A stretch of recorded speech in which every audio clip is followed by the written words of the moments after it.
So, first off, I want to give a huge thanks to Brandon Straka for starting this movement, starting the walkaway movement. It's inspired hundreds of thousands of people across the United States to finally leave the Democrat Party. You see, because growing up, I'm from Paterson, New Jersey, lived there my entire life. You guys know? So, from Paterson, New Jersey, lived there my entire life. And as you know, it's a heavily blue city, very heavily blue state. Of course they robbed us, we're gonna get to that. So, in the state of New Jersey, I grew up as a Democrat, always. If you're black, vote Democrat, right? That's kind of like just the logic that a lot of people have had in the state of New Jersey. Now, growing up, I saw so much nonsense going on inside of the city, going on inside of the state, yet I subscribed as a Democrat and had no idea why. It wasn't until I had a really awesome conversation with one of my friends. His name was Dan Avery. This was a little bit before I was going to the United States Air Force. And we had a conversation where he asked, who are you voting for? And I said, Barack Obama. Hope and change, that's the guy, right? I had no idea what I was talking about. Didn't really pay attention to this kind of stuff, but hope and change sounds great, right? And he said, well, have you ever heard of a guy named Ron Paul? And I'm like, never heard of him before.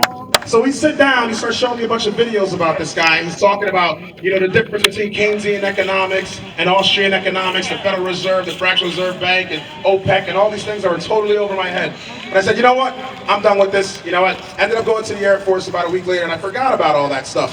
Thank you. It wasn't anytime, but it wasn't until I was stationed at RAF Building Hall, United Kingdom, about 2010, when the Arab Spring happened.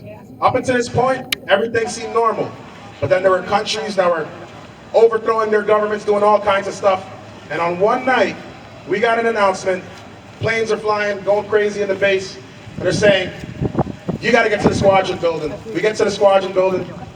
The commander, the Royal Air Force commander comes out and they say, listen, for the next week or so, well, for the next however long, we're working 16-hour shifts 7 days a week until mission accomplished, according to the POTUS. We're instilling a humanitarian, no-fly zone over Libya.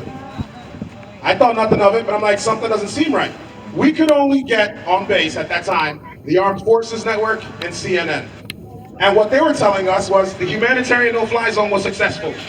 It wasn't until I actually left base and went to my girlfriend's house at the time and started looking at all the other media, Al Jazeera, Press 24, Euro News, BBC, and seeing what they're talking about. And they're telling a totally different story. Al Jazeera did a report where they did a man on the street and they started speaking with the people.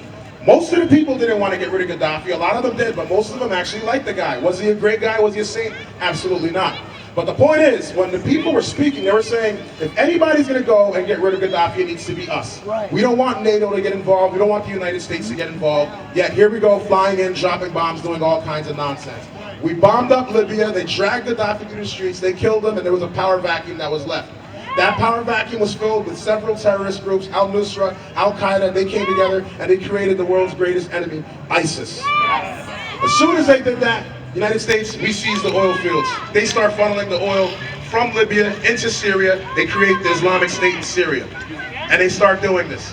And when I saw this, and I started to find out what was actually happening, and I found out how ISIS was going around in Northern Africa, going to places where my parents are from, Ghana, and other places in North America.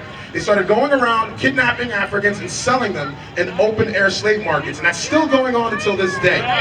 Was Gaddafi a saint? No. But just like with what happened in Iraq and Afghanistan, should we have gotten involved? No. We were poking a bee's nest, and what happened? We got stung, and we created an enemy that we thought we could never defeat.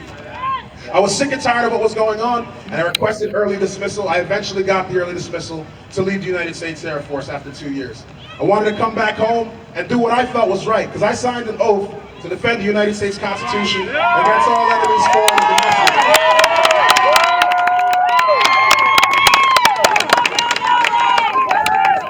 Our oath never expires. I love what you just said. Our oath never expires. And you see, I didn't sign up to go and fight people that I don't know. I signed up to defend our country. Libya is not a threat to us. I'm not going to sit for that. And I decided that I'd be better suited back home in the United States than I would be in the military. And I decided, you know what? Let me just kind of be low-key. It wasn't until I went to New York, where I stayed in a place called Astoria.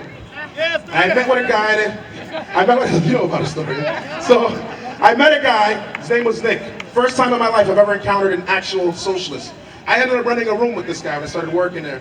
He had a huge hammer and sickle flag, probably about this big, hanging on his wall, and it was pretty intriguing. I'm like, I've never seen anything like this, never actually met a socialist. And he says, hey Bill, he saw me looking through his books, hey, are you a socialist? I'm like, no. He said, come with me to a socialist rally, maybe you are a socialist. I'm all right. So we go to this cathedral in New York. We go to a cathedral in New York to go see what these guys are about. They're talking about free college and all this stuff, and I'm like, how are you going to pay for it? They have no way to actually pay for this. And I said, you know what? Let me go back to what Dan Avery told me about Ron Paul. And I started looking into it, and I realized a lot of the people in that room said they were Democrats. A lot of people in that room said they were socialists.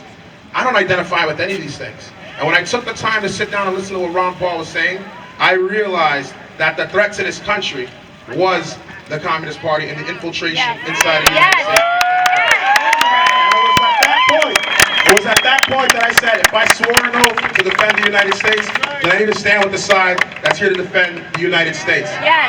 And I decided in 2020, with what's going on in New Jersey, if nobody's going to do it, the kid who's been in the game 7 months, random dude with dreadlocks from the 4th Ward of Patterson, New Jersey, is going to go in and get involved at 31 years old and run in a race that I've never ran ever before.